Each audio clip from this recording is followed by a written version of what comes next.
Hi everyone, thanks so much for being here. Today I wanted to talk about something that I've been procrastinating filming about just because it's such a big topic to me, and I feel like there could be so many different reactions to a topic like this, and some might even think it's sensitive, but it's about abundance and how I came to be abundant and the steps that I'm doing right now to continue being in that state and keeping up that momentum. And for context, I left my 9 to 5 3 to 4 months ago, and some friends have been asking me literally, how do you survive? More so because right now, the only jobs where I'm working as an employee or an independent contractor are yoga teaching jobs, and these are very part-time. Like, I'm working nowhere close to the number of hours that I was working in my 9 to 5. And even if I do the work now, I kind of see it as play. Like yoga teaching, I try to see it as play as much as possible because that really can be what it is to me. And I do freelance voiceover acting time to time, which I've started doing since about 2 or 3 years ago. But that is also very part-time, I would say. And for further context, I'm not funded by anyone or anything right now besides the universe. So yeah, no family funding, nothing like that. I guess my parents did give me some pocket money on my birthday, which was early last month, but that's pretty much it. Yeah, so that's just to clarify some things. And yep, so to those who have been questioning how I'm living and surviving, I'm here to answer all of those questions. I don't gatekeep, and I feel like I've been feeling for a long time that this is something that I really want to share.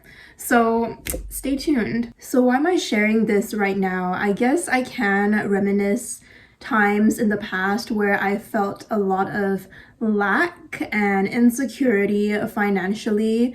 And one of my first memories of this was when I was in university, like first and second year university, and I was working two part-time jobs as a server besides my full-time job and besides a ton of other like school extracurricular activities and projects. So I was always on the go, and every time my paycheck came in, I would still always have to ask my parents to top up my rent money, which was kind of mutually agreed back then between both of us on both sides. But even though there was that agreement, every time I would be so frustrated every time I had to ask them for money. And I remember thinking that I cannot wait to be graduated and independent and literally just paying for all my living expenses by myself. So obviously at the time I was very lucky still to have my parents' financial support if I wasn't earning enough to cover my rent. But now I don't have that anymore. I don't ask my family for money. And in fact, when I did graduate and started my 9 to 5, I was actually giving my parents allowance. So it's kind of the other way around. And then when I quit my 9 to 5, I just stopped giving that allowance for a bit until now. So yeah, and after the first 1 to 2 years of university, when I was 19, I discovered manifestation and I started to apply a lot of the techniques that I was learning, even though I was still pretty fearful around money and finances. But I feel like these manifestation techniques and newer mindsets did help a lot. So it was a very slow journey. So I would say it started from 19 years old, and this was right after I experienced my very first mini spiritual awakening, or whatever you might choose to call it. And so I was doing all these manifestation techniques, which I would elaborate on later on. And I was also doing rituals for fun, just manifesting rituals. And I remember the most powerful one was a new moon ritual, a new moon in Taurus, that was done 2 springs ago. So that would have been around March or April 2022.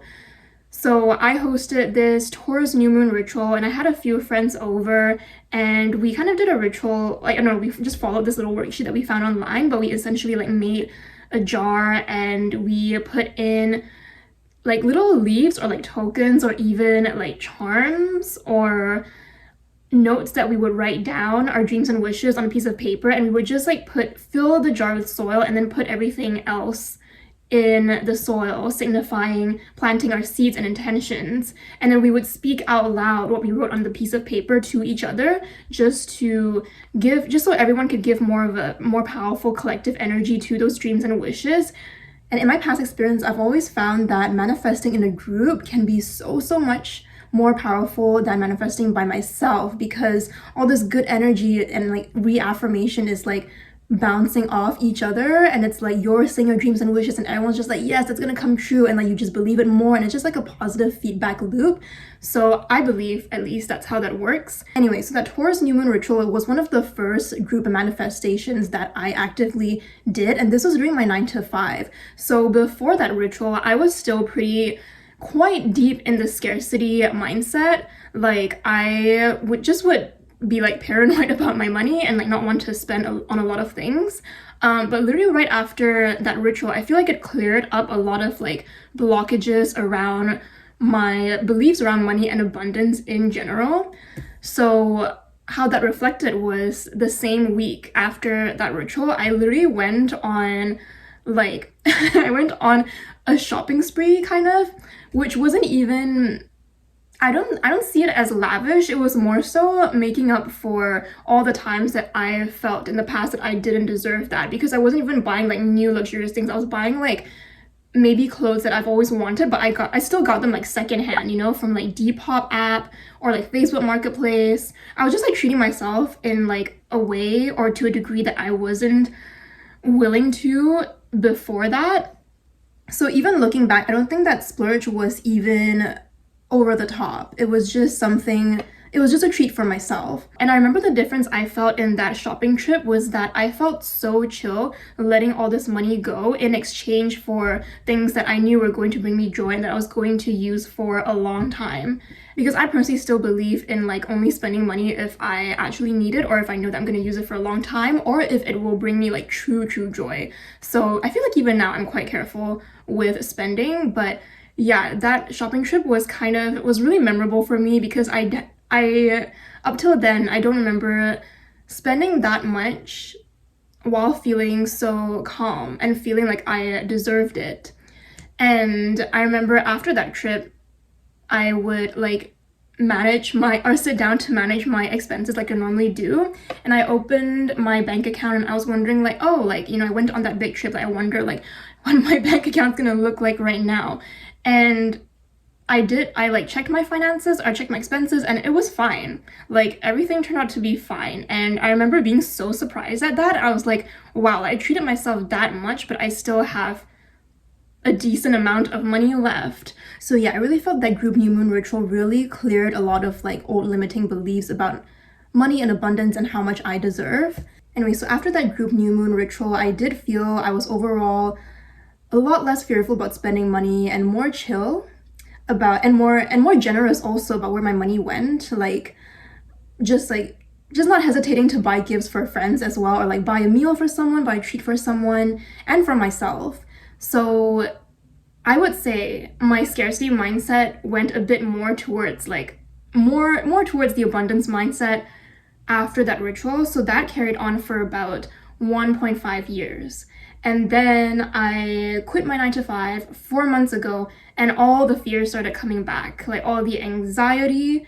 And I'll elaborate a bit more later on about how I dealt with that. But a big milestone was early last month when I met with one of my best friends, Amanda, and she also happened, I think through TikTok, I can't remember how she found out about the law of attraction, but she apparently had been practicing it herself and really actively as well in her daily life. So basically she would be really good at affirmations and saying them out loud and saying things like, oh, I'm so grateful this and this is happening. And whenever the most minute positive thing would happen, she would be like, oh, thank you, universe. And saying those things again and again, logically in my mind, I know that it raises one vibration and allows you to be more receptive to like abundances of all sorts.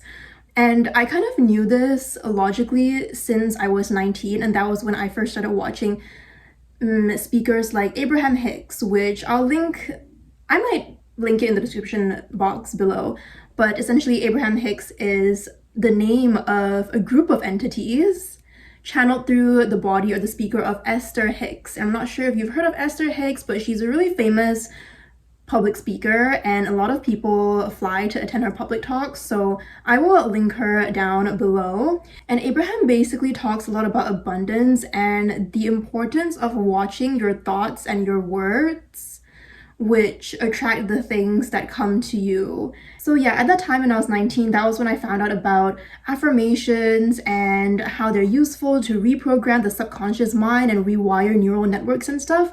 And I would use them, but I feel like looking at my best friend, looking at Amanda and like talking to her, I realized that like she was doing it on a whole nother level. I feel like I was never confident enough to affirm or assert those affirmations that much about myself and about my life all these years. And I think it has to do with like an internal confidence thing, because she's literally saying it so matter-of-factly, like without hesitation. At every good thing that happened in her life, she would just say thank you, universe.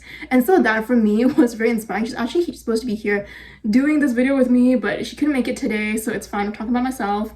But yeah, like that made me realize how important it is to believe in the affirmations and just soak the affirmations with the energy of like confidence and belief, and not just saying them out loud robotically, which I think I spent a lot of my life doing. Not to blame myself, because I don't know, maybe it was like I just had to build confidence that these affirmations would work for me, or that I deserve these affirmations or deserve to believe in them. Anyway, so long story short, Amanda got me back into this abundance mindset practices, whatever, in a more intentional way. And I feel like seeing her so confidently put out these vibrations of like gratitude and fullness, which only brought in even more blessings. I feel like witnessing that highlighted for me how I was struggling with the belief in my affirmations in the past. And even right now, I try not to say words like struggle to define my or describe my current life circumstances, no matter how hard they are. And it really depends. Maybe if I'm talking to a therapist or if I'm taking time to intentionally sit in my shadow, I might say those things. But if it's like casually describing how my life is going to a friend, I wouldn't just throw in the word struggle so casually, because words carry so much vibration and so much energy, and each word said out loud is literally a prayer. That's how I see it. And if each word has the power to either add value to my current reality or make my current reality worse, which one would I choose? You know what I mean? So it's like a constant choice. And of course I do fail at this time to time, for example, when I'm really angry or something. So yeah, I don't mean to bypass heavier feelings. I just think that there's very specific times that I would even want to use that word. Another word that is like intentionally no longer a part of my vocabulary is sacrifice, but I'll elaborate more on that later. So going back to the story, I feel like I was always, or have always been, manifesting good things pretty easily all my life, especially since I became aware about manifestation. But that milestone of witnessing my best friend do these things so much more powerfully and intentionally, I feel like that brought my manifestation awareness to like a whole nother level. And this is what I'm going to share with you. So the first thing I do to stay abundant is I get aligned. And I do my best to stay aligned, because when I'm aligned, I already naturally feel like I am full within and so whole. And even according to Hindu yoga, Lakshmi, who's the goddess of abundance, she says that abundance is essentially a state of wanting nothing. And what we really crave is not more things, but the inner experience of beauty and radiance and abundance. So that is literally the state that I get into when I align myself to my center. And I do this in so many ways. It could be going for a walk. It could be, there's my daily 10-minute alignment practice, which I'm gonna plug in one of the corners here, which you're welcome to follow. And I do it every single day just for 10 to 15 minutes. And it just snaps me right into alignment. And I feel like everything is perfectly okay in my life. That's literally how I feel. And once I feel that full and whole, my external circumstances are always a reflection of my inner state and my inner world. So if I'm feeling that full within, everything on the outside is going to take care of itself automatically. And because I'm not worried, like I'm choosing to not worry and I'm choosing to feel content, in the end, there really isn't anything for me to worry about. And like everything just ends up getting taken care of. Sounds crazy, but I'll continue to elaborate, so keep watching. So yeah, alignment is because the universe responds to vibrations and not to words. So that's why I was saying earlier, just robotically saying out affirmations doesn't really do much, at least for me and in my experience, unless I fully say them with emotion. Like Neville Goddard, once said, feeling is a secret. And he is a really like I don't know, he's kind of a famous author on like manifestation as well. So you might want to check him out. I'll also link him in the description box below. So yeah, I just keep returning to alignment. Besides my daily meditation practice, I might do yoga. Yoga is a really good one because it like at the end in Shavasana, when I'm just like lying flat on the mat, that's when like bliss comes, even for a moment, like bliss just like takes over my being. And I remember even when I was in my 9 to 5 or even before that, every time I finished like any yoga class, I would be so chill about buying myself like a feast after and not feel guilty at all about it, or not feel like something is wrong about me spending this much money on myself. Like it would come so naturally. So yoga is definitely like another alignment practice that I always do for myself. So yeah, I would say anything that is grounding and that makes me feel safe and / or free, and what else? Whole or full. And if you want to take the alignment practice a step further or deeper, something that I do is when I'm like in my meditation, or if I'm like taking a walk, I just like ground down and connect with Mother Earth, and I literally talk to her, and I just like feel how freaking abundant she is and how she's this huge, beautiful gem of a blue and green planet able to support life or human life in our solar system. And just thinking about the fact that she is so rich and she is able to provide like literally everything for us. It's just society that depends on like the currency of money that kind of, I don't know, makes us forget sometimes that the earth is so abundant. So like talking to Mother Earth really helps. And I just like thank her all the time for like providing for me like so much more than I could ever want and need. So yeah, that's something that really helps. And another thing that you could try to get yourself into alignment is you may or may not resonate with your human design energy type.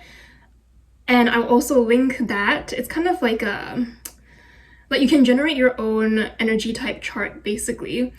And I'll link resources to that in the description box. So for me personally, I am a generator energy type. So for me, it's really important to kind of keep myself filled by not draining my energy. And for generators, energy drainers are having weak boundaries and doing things that I don't fully want to do.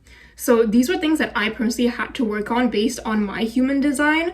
I've just had to learn to say no whenever something is presented to me that doesn't fully light up my heart and soul. I've really learned over time that it is so important for me to only say yes to something if I feel like a full body yes and nothing less. And this also applies to jobs and work opportunities. Even now when I am an independent contractor or a freelancer, like if I don't want to do a project, I'll just say no, like unless, I don't know. Yeah, like it almost doesn't depend on like how much I'm getting paid. Sometimes it does depend on like if they're willing to pay me more, then that could be a factor. But most of the time, if it's something that looks like dreary work or like boring work, I just say no, because like my abundance mindset also means that me saying no to these things means that I believe that there are so many other much better things and opportunities out there for me that will easily present themselves to me. And so that is my deep belief right now. Whereas in the past, when I would be shopping for jobs, and notice I say shopping for jobs and not hunting for jobs. I don't hunt, like I don't, you know, the phrase "you don't chase, you attract." I resonate with that so much, and words really do matter. So this is just another example. If I'm looking for something, I'll shop for something. I won't hunt for something. So going back to the topic, in the past, whenever I would be job shopping, I would kind of do so out of fear, or like, oh my gosh, like there's nothing in the market for me, like but I better like snatch this job, or like they better want me, or like want my skill set, or they better accept me, and it would just be in this like chaser mode. So basically I've learned, and it's definitely taken me much time, but I've basically learned to just let that go, and I just like don't chase. So I literally purely only choose things that are presented to me if it brings me joy and if the idea of it seems fun. Okay, so the next thing I do to stay abundant is I always reevaluate, what do I really want? So is what I really want a lot of money?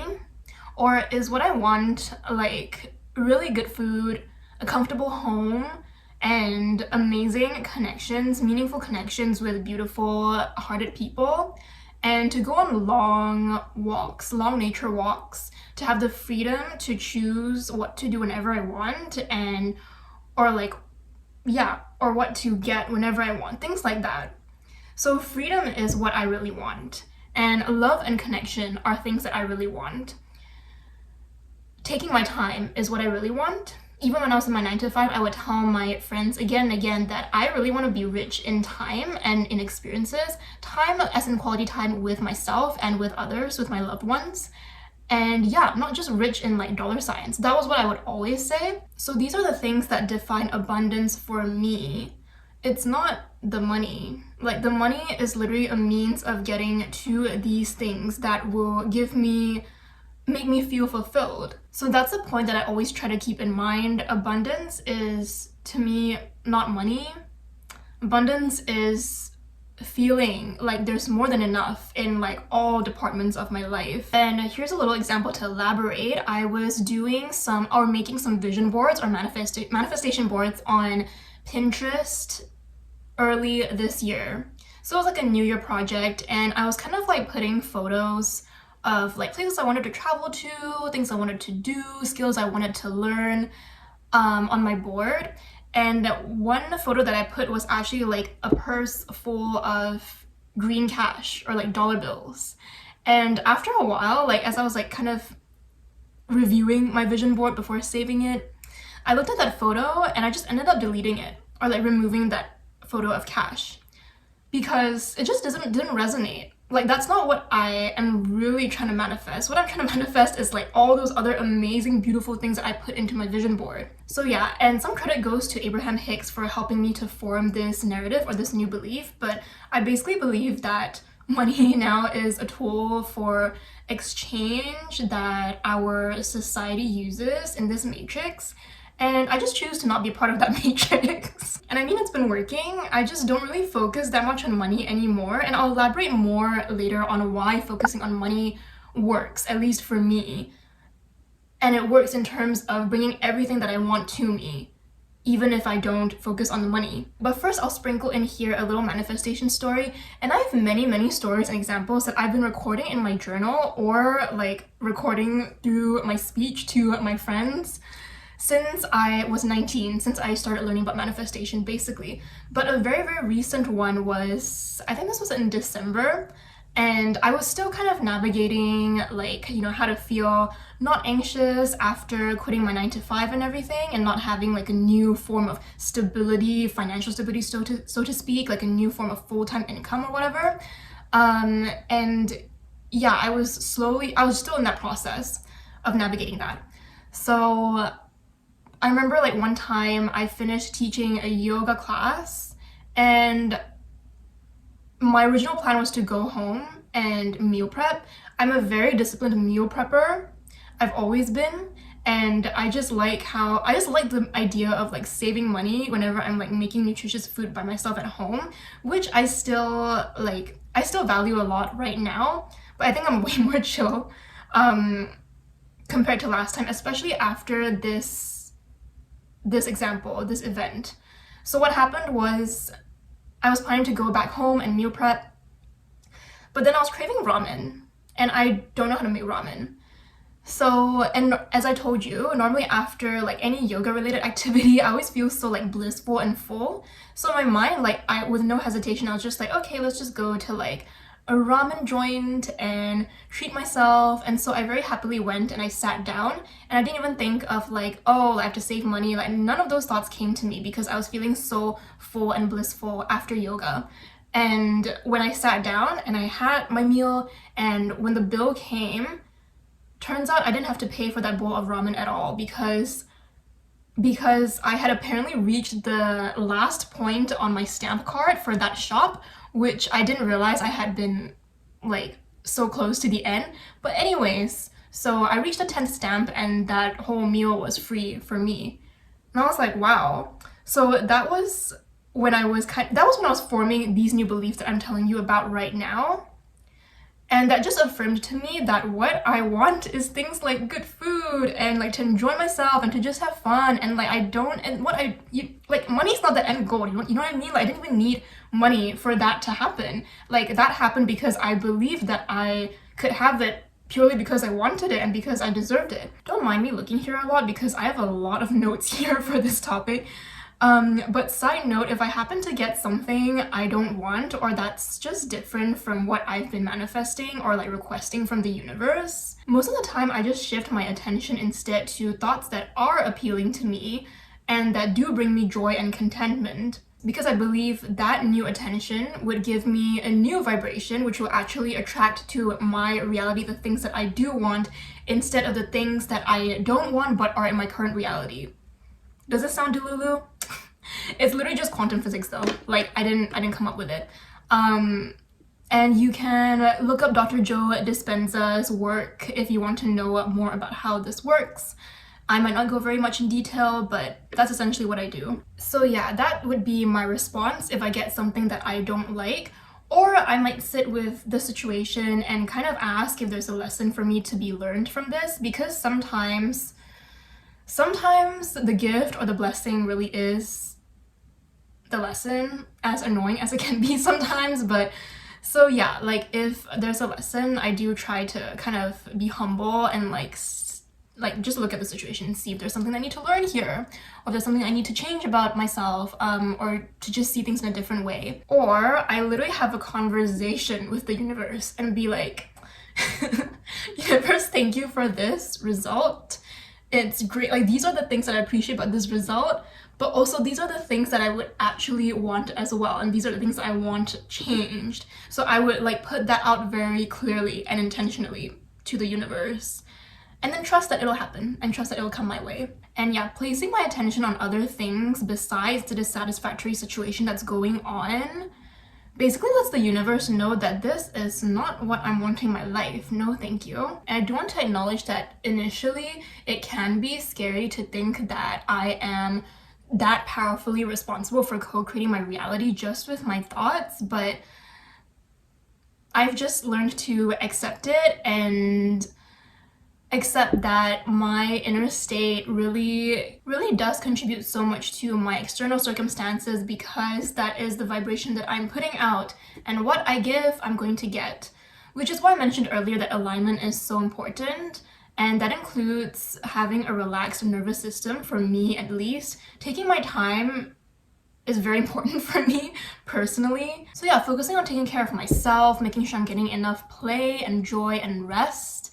And I also do want to acknowledge that I, and also I'm sure many other people, have grown up with fear-based patterns around just abundance and self-worth and self-value in general. So by fear-based thought patterns, I refer to beliefs or conditionings that were very firmly imprinted inside me or inside us ever since we were kids, just like from family upbringing and the things that we would hear our parents say regarding like abundance and like self-worth and all that.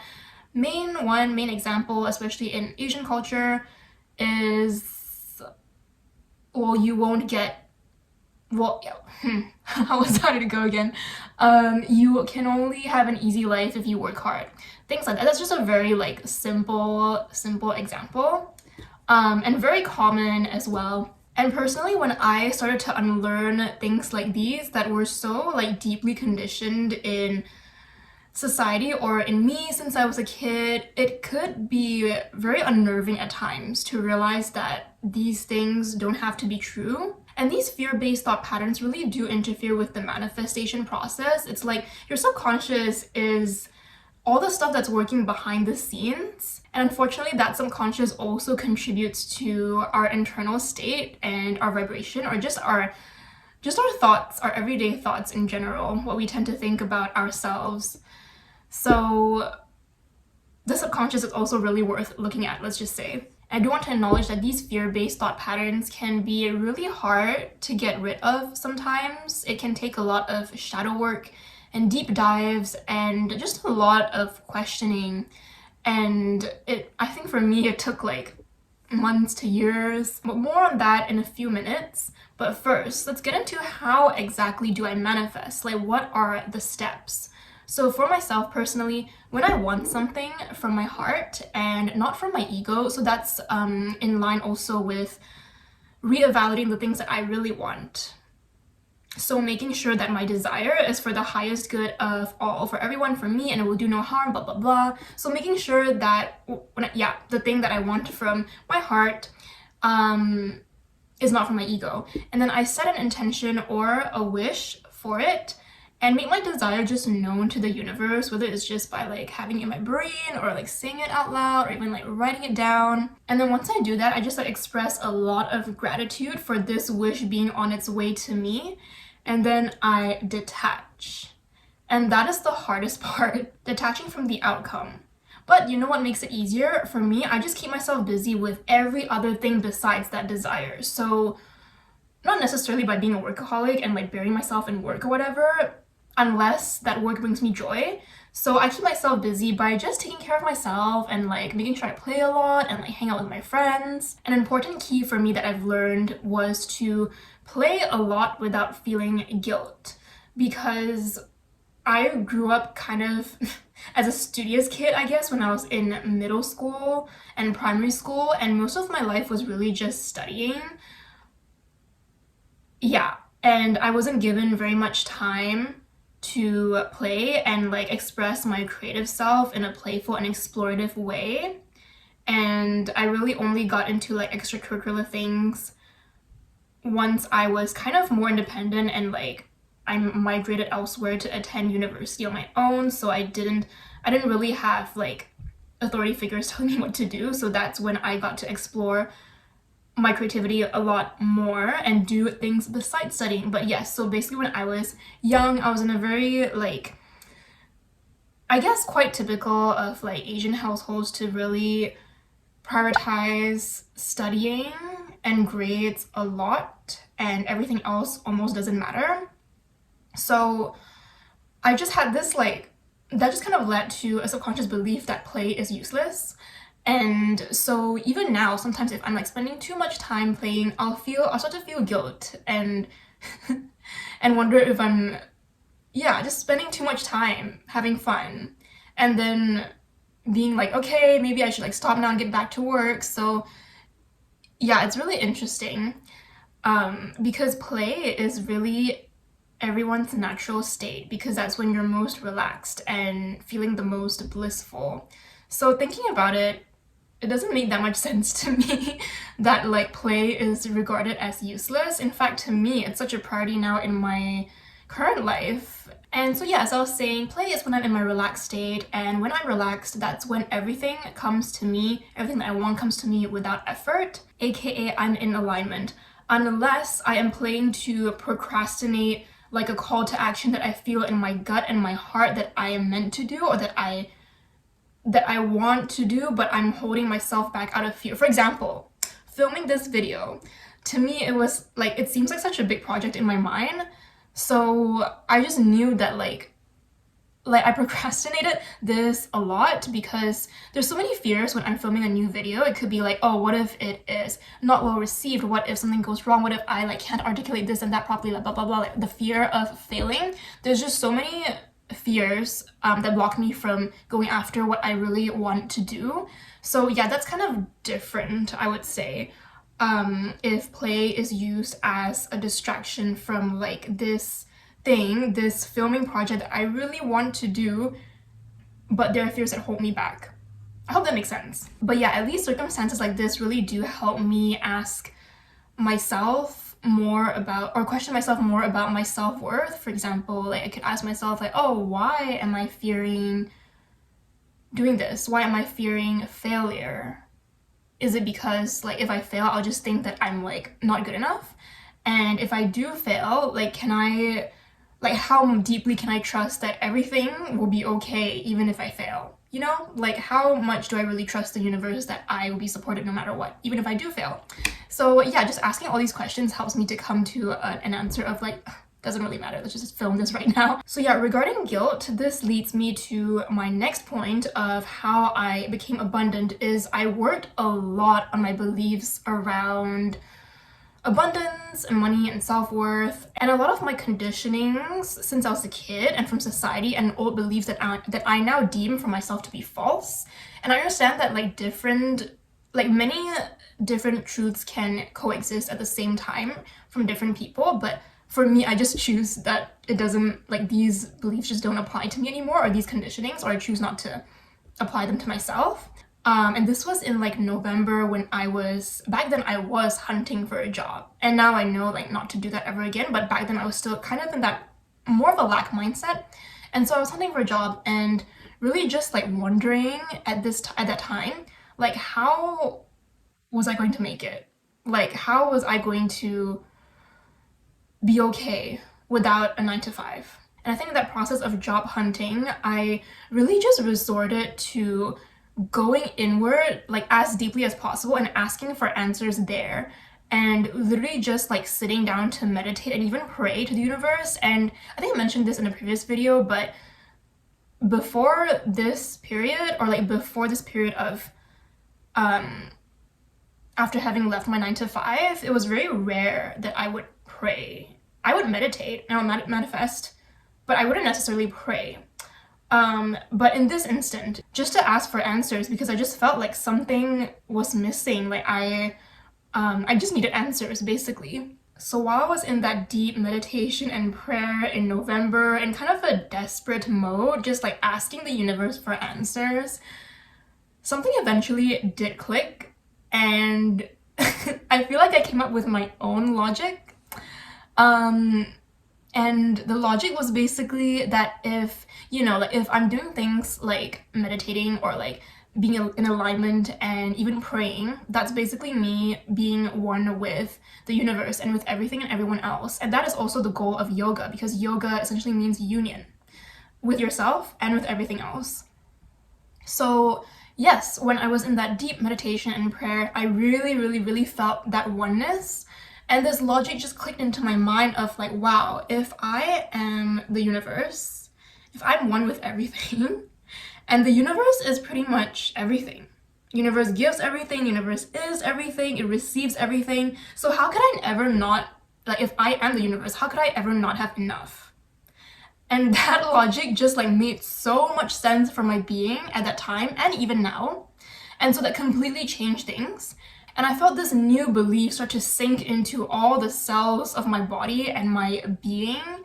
And I just started crying out of gratitude for this new belief, basically, that I was kind of soaking in and allowing myself to assimilate. And for mornings and days after that, I would still start the morning meditating, and then I would remember this new belief that I'm it's like wearing a new coat, I'll put on this new belief, this new coat, and I'll be wow, I'll just start crying out of gratitude, because I'm oh my goodness, I can't believe it's possible for me to deserve this, to deserve that I could always never I'm losing my words, that I could never not have enough or more than enough. So yeah, it definitely took time for my being, my mind, to get used to this new belief, this new way of perceiving myself. And that's why I was crying, because I always say that whenever I cry, not out of pain, but out of just release, I always feel so happy and low-key productive about those kinds of cries, because I know for sure that I'm only releasing this much because things that I don't need are being cleared away in my body, and there are energetic shifts happening internally. So that's why I'm having an emotional release, and I would just feel so happy about it. So yeah, in taking on this new belief and really absorbing and assimilating it even into my subconscious, that meant that I automatically had to clear out a lot of old ancestral karmic patterns and just beliefs that are really no longer helpful for myself. So one of the common old limiting beliefs is selfishness. Is it selfish to want to be abundant? No, it's not. First of all, I believe that, as I said earlier, the Mother Earth is so freaking rich and we are all her children, so why would she not want us to be feeling abundant and full all the time. And an even deeper question that I spent time asking myself was, why do I keep denying myself of feeling worthy of this abundance? It's not that the abundance is not there, I just felt for the longest time that I didn't feel worthy of receiving that abundance, and so I blocked that out from me. And imagine if our future generations truly always believed they were abundant and full and easily whole and content, no one would need to be held by greed or the need to hoard or to violate lands. And another conditioning that I had to actively let go of was this idea of sacrifice, which I feel is pretty common in Asian, or at least East Asian cultures. Just the idea of like, oh, don't follow your dreams, follow your parents' dreams. Or no, just kidding. But low-key though. But yeah, just like this notion of like our older generations being kind of used to, not to blame them, this is just an observation, but just kind of being used to doing things to please the bigger unit, to please the family, and self-sacrifice and abandon your own dreams and wants and needs because you want to make your family happy. So yeah, that's another thing that I personally just don't believe in anymore. I don't think that anyone has to sacrifice anything for like anyone else or yourself to be happy. And for me, true and genuine, non-self-righteous giving and generosity should more naturally come from my overflowing state of already feeling so full and so provided for and so enough that I just naturally want to give to like everyone. And that's like the best feeling ever. Like that's, I feel like that's the state when like gifting becomes more enjoyable than receiving, because you're just that full. And it's so different from the state of if I were to, for example, be in like a hard situation or like, feeling scarcity, feeling like I don't have enough, but then I feel like, oh, like this person, like I should still give to this other person because I should. Like that should is like, it's an obligation. Like why? Like, I should just give because I know that I am full. Like, and that's just so much more genuine. And even Buddha had to start off as a prince with that much comfort in order to feel like he could easily afford to leave his lifestyle and dedicate his whole life to helping other people. So yeah, in a nutshell, when I'm feeling secure financially, I'm in a much better position and place to truly be of service to others without harming and stressing myself and depleting myself. And notice I said feeling secure. It doesn't really matter how much money I actually have in my bank account right now. What matters is how I feel. Even Jesus was it Matthew? I think it was in Matthew in the Bible. But even Jesus got to feed 5,000 people simply by breaking apart just 5 loaves and 2 pieces of fish.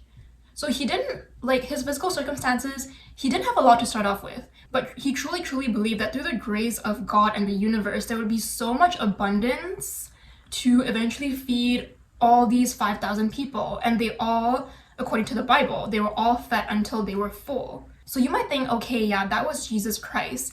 Actually, these kinds of things and miracles, so-called miracles, and I do this sign because I feel more and more nowadays that these things just aren't miracles anymore. I just feel like I've kind of normalized them a lot. Like blessings, probably, yes, maybe that's the better word. Like blessings, or I guess we could use the word miracle, sure, why not? But essentially, they're not just applicable to only Jesus Christ. Like there were yogis in India, not just ancient India, but even like just a few decades ago. I'm not sure if like in the recent years there have been these kinds of yogis able to do such things, but definitely in just a few decades ago, there have recently been multiple like gurus and yogis actually who were able to do things that Jesus Christ could do, just that they weren't very like well recorded, and like the news was not circulated as widely as the Bible was. And if you want to read more about this, a book I highly recommend is Autobiography of a Yogi, which in my opinion, the first few times I heard of this book, I just thought the title was so dry. And I heard of this book like 4 or 5 years ago, and I just had no interest. And it was only until like I think it was last year that it was recommended to me again, that I finally picked it up. And I've been reading it now. I'm still halfway through the book, reading it very slowly and enjoying it and savoring it. But it is literally one of the best books I've ever read. Like, it is so magical that it literally does not feel like I'm reading an autobiography. It almost feels like I'm reading an enthralling, entertaining, enlightening piece of fiction. So I highly recommend this book. It really, I have to give it credit because I feel it boosted my manifestation abilities high key, because I could see what these yogis, or I could read about what these yogis could do and what is possible. I was just believing in my mind more and more that like literally nothing in the world is impossible. That's how I feel every time I read this book. And that really boosts my manifestation results. Okay, so going back to the old limiting beliefs, another really popular one is you must work hard in order to have a good life, which I don't believe anymore. I personally believe living a good life is when you're continuously doing something that you're passionate about and that you almost cannot stop doing because you're in that much of a flow. Another of my current beliefs is that abundance is just energy that naturally comes back to me in exchange for the service that I put out into the world. And when it comes to service, I used to place a lot of importance on action, and I still think action is so important. In fact, it is what we're conditioned to believe in, I guess, that like, oh, you've done this much, therefore you deserve this much, blah blah blah.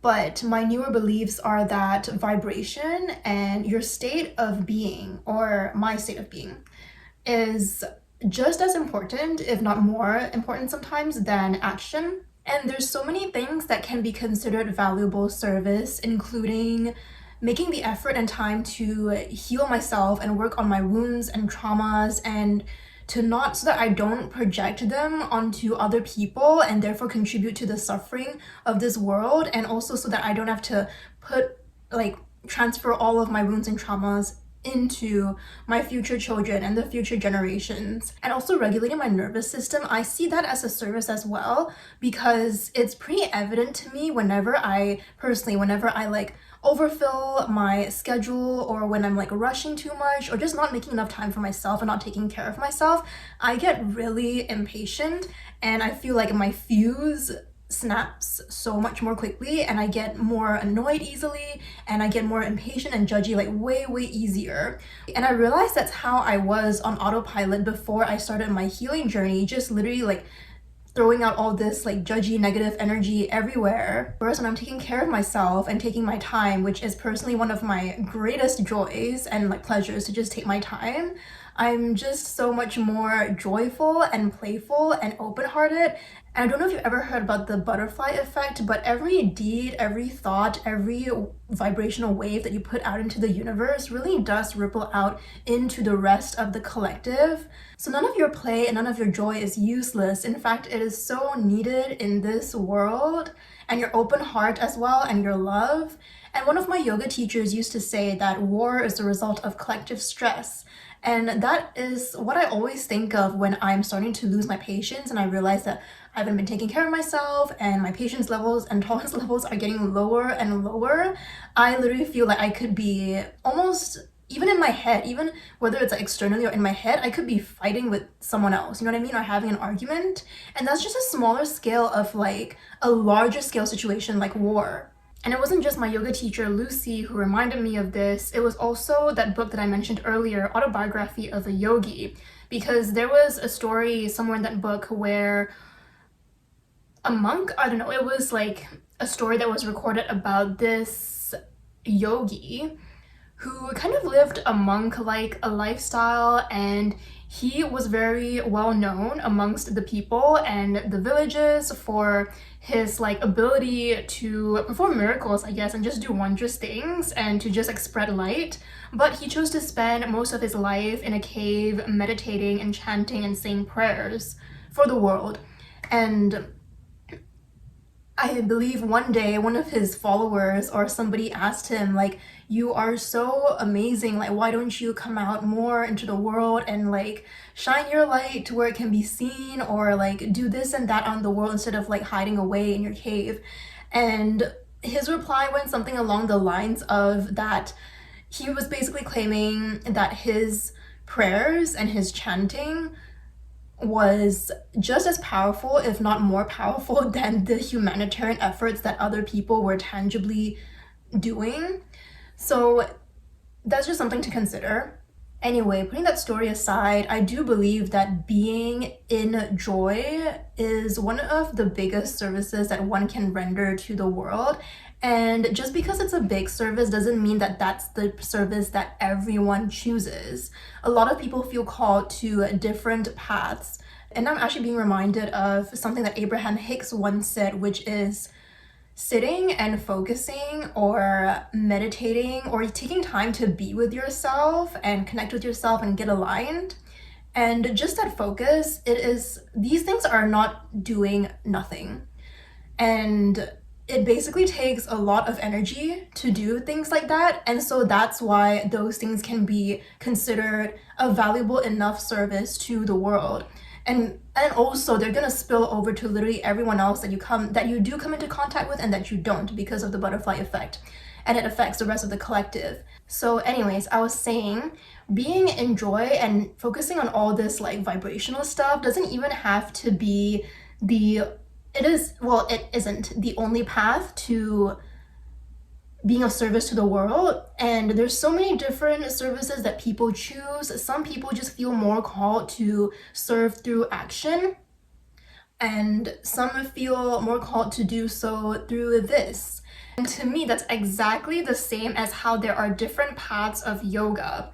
Again, yoga essentially means union, and there are different paths, or you could imagine them like different rivers leading down to the same ocean of yoga. So there's 4 main ones, and the first one is Raja Yoga, which is most common in the West, and it's basically yoga by means of controlling the mind, and this includes meditation and yoga poses. So like hatha yoga, flow yoga, all this like physical posture stuff like that's under the umbrella of Raja Yoga. And then there's Bhakti Yoga, which includes chanting, devotion, and prayer, and it's a very like vibrational based path. And the third of the 4 main paths is Karma Yoga, which is all about service. And this third path is definitely a bit more action oriented than, say, Bhakti Yoga. And any one of these paths could very well be someone's preferred choice of serving in the world. But ultimately, they are all rivers that eventually lead to yoga, the same union with the self and with everything and everyone else and with the universe. Okay, so moving on to the next point about becoming abundant and staying abundant. Besides detaching from the outcome, I also detach from the details about how it will happen. And these are like how my wish fulfillment and how my manifestation will happen. So outcome and details, 2 slightly different things. Basically, I have to already be happy, completely happy without my wish, almost as if I've already forgotten about it, or I've assumed that I already have it. And so I have to be fully feeling happy and whole, even though this thing is not physically in front of me and my eyes just yet. And why do I already have to be happy without this thing? To me, it's because I know that if I don't get it, the universe only has something much better in store for me and doesn't want me to waste my time.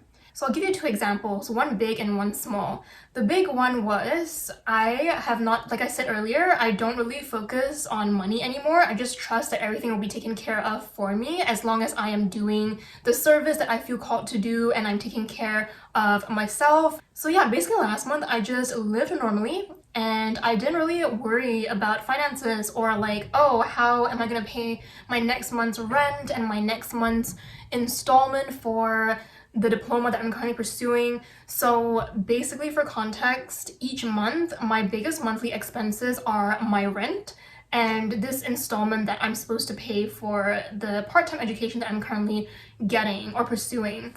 And in the middle of last month, actually, I got a pretty random call saying that I'm actually owed a certain big lump sum of money that was forgotten about, but now's the time for it to be returned to me.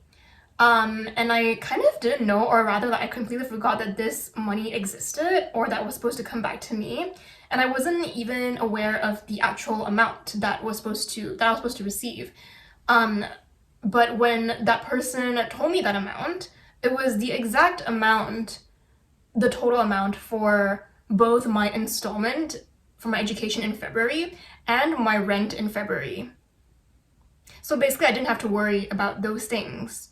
So yeah, that kind of miracle just happened. And just because it's like a big miracle and of course random, seemingly random, I have no reason to believe that just because it's big, it won't keep happening. Like the universe literally doesn't care whether what you're trying to manifest seems big or small. Those are just measurements that I or we tend to create in our minds that, oh, like this thing is so big, like maybe I don't deserve it, or like maybe I have to work harder to get to that, versus like if something is small, we're kind of more detached from the outcome because we're like, okay, like I can happily live without this. And the universe doesn't really like look at how big or small it is. It just responds to your vibration, and that's it. And all it senses, all the cosmos senses, is that I have made a wish and that I'm following all the steps of the procedure that I'm now sharing with you. And that is how I will get my wish fulfillment, unless the universe truly thinks that I deserve something better, which I don't even dare to argue with. I just let them do their thing. And I'll give you a small example just so that there's something to contrast that previous story with. So a small example is, I think about 3 or 4 years ago, I was with one of my very good friends, and they're also very open to like law of attraction and manifestation, all this stuff. So anyway, it was a really nice summer afternoon, and we had just finished a garden walk, and we were kind of sitting at an empty table on campus in university. And I was just very sleepily saying like, wow, like I could use a tangerine right now. Like I really want a tangerine. And then I proceeded to take a nap. Like I just said it just like that, you know? And I know that whenever I'm with this particular friend, I'm very aligned just because I guess we share a lot of like similar values and similar outlooks towards the universe. So I feel like at that time, whatever I was putting out was like the manifestation process was very smooth. Like when I'm with that friend. So yeah, when I woke up from my nap, her partner came to visit us, and he was just rummaging in his bag, and he was like, do you want some fruit? And he took out, the first thing I saw was a tangerine that he offered to us. Yeah, so anyways, those were that was kind of a moment of disbelief for me. Like, out of all the fruits, you had to offer us a tangerine, which I so casually wished for before I took my nap. So that is a small example, and I'll give you another big example actually, which doesn't really have, okay, I guess it does have to do with money, but you'll see what I mean. Basically, for my education that I'm currently pursuing, it's based in California, but all this time I've been attending remotely via Zoom, and I didn't really have any intention to attend the classes in person until I met the community on Zoom, and I was like, wow, I really love these people, and I really want to fly there one day to attend the classes in person and get to know them, because this is a community worth knowing and connecting with. So I kind of just like put out that intention of like, okay, maybe sometime in April, the next round of classes, I would love to fly there and to California. And so around since December, I would say November, December, I started to kind of like just set an intention in my mind of like, okay, maybe it's time to, you know, create a travel budget for a round trip flight.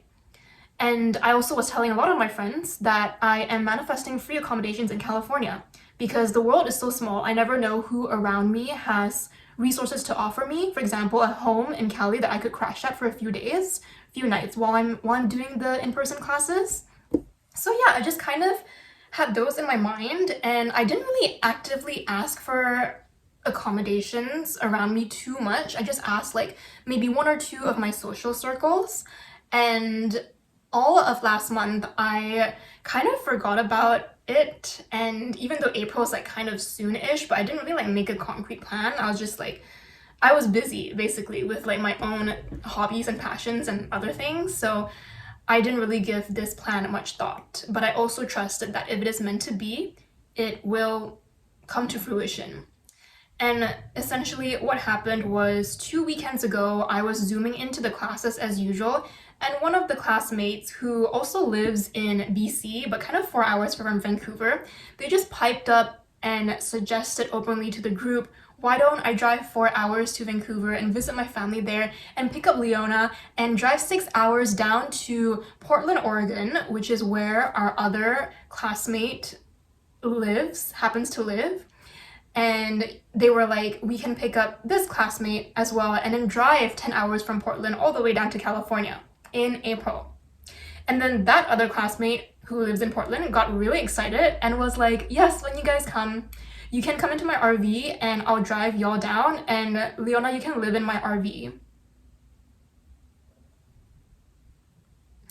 So that was a huge miracle that was just unfolding in front of my eyes and my ears. And I really didn't have much time to process the offer that was being made to me. But before I knew it, these people who were discussing this very spontaneous plan turned to me and asked how I felt about this and if I wanted to accept this.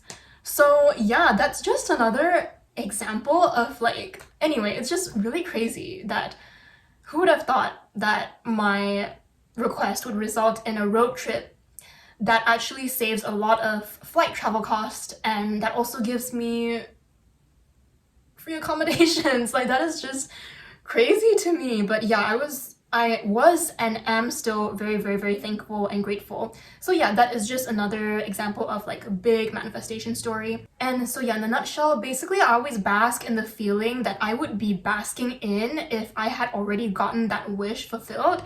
And that feeling is essentially happy and relaxed. And the funny thing is, I don't even have to try to be happy or fake the happiness, because once I take time to connect with my true authentic self, I realize that I'm already full and whole, and that is a big enough reason already to just be happy in this present moment. And if you ever feel lack in terms of loneliness, feel free to watch one of my older videos, which I will link somewhere here in the upper corners. And why do I recommend this to deal with feelings of lack or scarcity? It's because abundance comes to me. It comes in many forms, and everything is interconnected. So as I said earlier, it's not just about money, but it also comes in the form of relationships and ultimately love.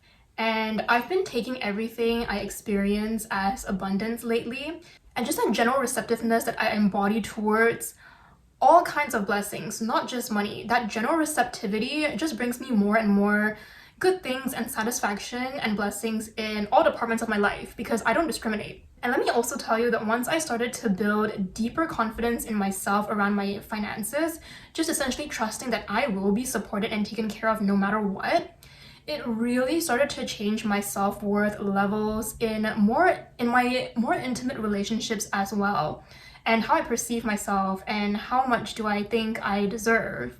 So it's really interesting how just things and departments of my life of our life can be just so interconnected. Basically, I began to believe more and more that I deserve just the best in literally everything in life. And I'll also tell you that in my life, I am still navigating, and notice that I say navigating instead of the word struggle. I'm still navigating time to time this specific belief about having to work hard in order to have a comfy life, which is, I guess, a belief that has been brought down through many generations that have come before me and my ancestors, I'm sure in other cultures as well, not just in mine. Most of my life growing up, I've always placed a lot of importance on my productivity levels and how much I could get done in a day. And so even after I left my 9 to 5, some days I'll just be rushing through the day and trying to get all my to-do lists done, and if I don't get all of them done, then I would start to get really frustrated and really hard on myself. And then I would just suddenly remember that hold on, wait a minute, I quit my 9 to 5 because I wanted a slower life.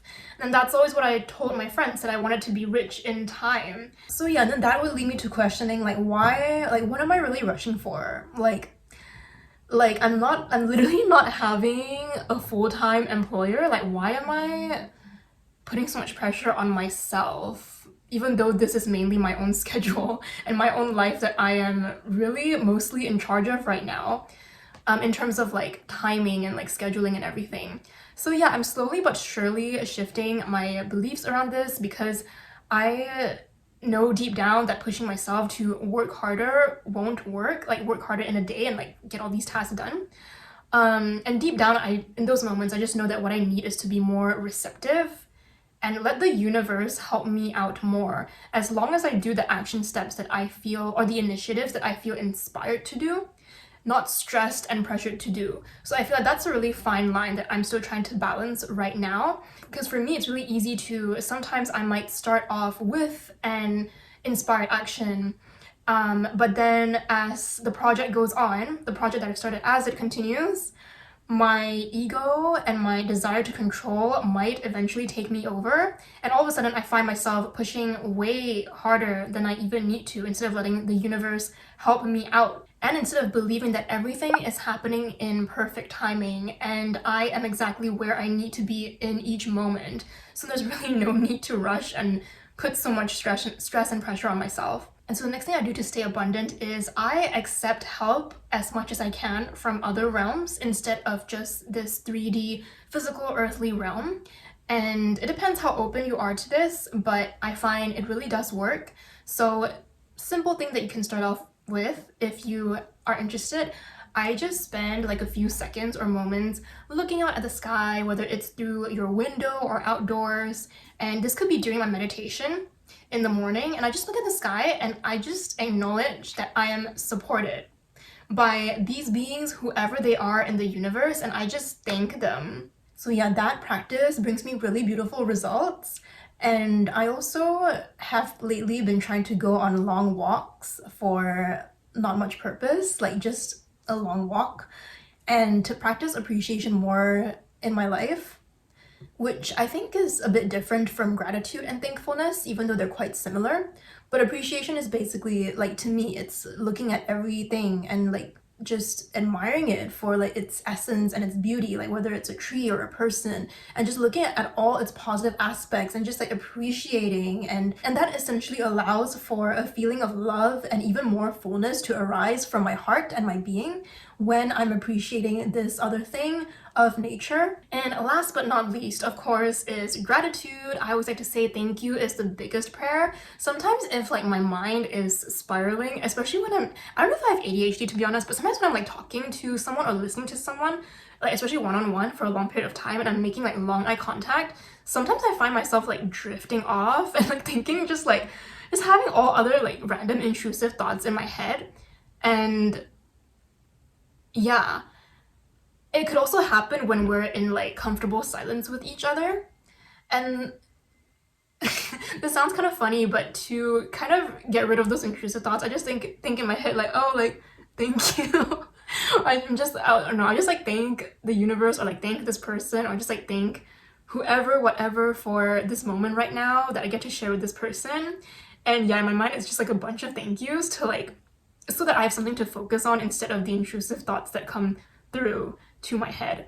Yeah, that's a really funny example, but basically like when I'm bored and if I have nothing to do, or if I'm feeling like a lack of luster, is that the word, luster, in my life, or a lack of like romanticism or radiance in my life, I just like start saying a couple of thank yous, and like I look for things around me or inside me to be grateful for. And I just like do it when I'm bored. Like it's kind of become a habit because I've practiced it for like since I was 19. But yeah, that's all I have for today. I hope that at least some of this content was helpful for you or insightful. And if you ever have any questions, you can definitely reach out to me on Instagram or in the comments. And just if I have failed to clarify anything, I would love to do that for you. So yeah, if anything comes up, if you have anything else that you think you want to know that might help you, feel free to ask. And I love talking about these things anyway.